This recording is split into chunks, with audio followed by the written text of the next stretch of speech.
നിർമ്മാണം പൂർത്തിയായിട്ടും പ്രവർത്തനം ആരംഭിക്കാതെ തൃശൂർ പബ്ലിക് ലൈബ്രറിയുടെ പുതിയ കെട്ടിടം തടസ്സമാകുന്നത് നിർമ്മാണത്തിലെ അപാകത. ചെമ്പൂക്കാവിൽ പൊതുമരാമത്തിന്റെ 21 സെന്റിൽ പബ്ലിക് ലൈബ്രറിക്കായി പണിത പുതിയ കെട്ടിടം കാണാം. നിർമ്മാണം പൂർത്തിയായി മാസങ്ങൾ പിന്നിട്ടു. എന്നിട്ടും ടൗൺഹാളിൽ പ്രവർത്തിക്കുന്ന ലൈബ്രറി ഇവിടേക്ക് മാറ്റാനായിട്ടില്ല.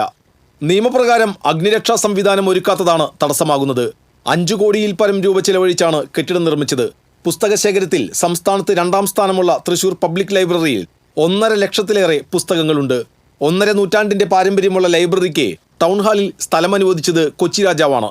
ലൈബ്രറിയിലെ ആയിരക്കണക്കിന് അംഗങ്ങളുടെ ആവശ്യമാണ് പുസ്തകങ്ങൾ സുരക്ഷിതമായും സൗകര്യപ്രദമായും സൂക്ഷിക്കുക എന്നത്. ദീർഘവീക്ഷണമില്ലായ്മയും അനാസ്ഥയും മൂലമാണ് പുതിയ കെട്ടിടം ഉപയോഗിക്കാനാവാത്ത സാഹചര്യമുണ്ടായതെന്ന് ആക്ഷേപമുയർന്നിട്ടുണ്ട്. അടിയന്തരമായി തടസ്സങ്ങൾ നീക്കി ലൈബ്രറി പുതിയ കെട്ടിടത്തിലേക്ക് മാറ്റണമെന്നാണ് അംഗങ്ങളുടെ ആവശ്യം. TCV തൃശൂർ.